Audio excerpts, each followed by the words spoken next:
The country's budget deficit ballooned by over 1,500% to 40 billion pesos in August from 2.5 billion pesos a year ago, data from the Bureau of Treasury showed.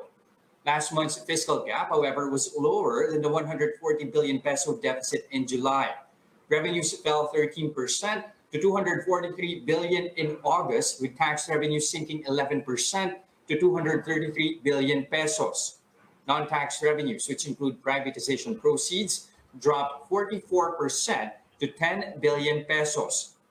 Meanwhile, spending increased by just nearly 2/5 of 8% to 283 billion pesos, a slower pace than the 10% uptick in July. The August tally brought the 8-month fiscal gap to 740.7 billion pesos, more than 500% up from 120 billion pesos last year.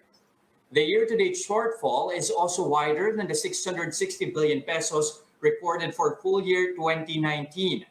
Despite this, Finance Chief Sonny Dominguez says the Bureau of Internal Revenue and Customs are confident that they will be able to meet their reduced targets for 2020 despite the pandemic.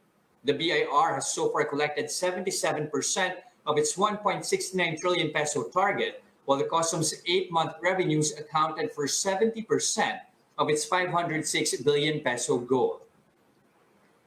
Security Bank Chief Economist Dan Robert Rosas says the BIR and the BOC exceeding their targets in the past 2 months has helped slim the deficit last month from July.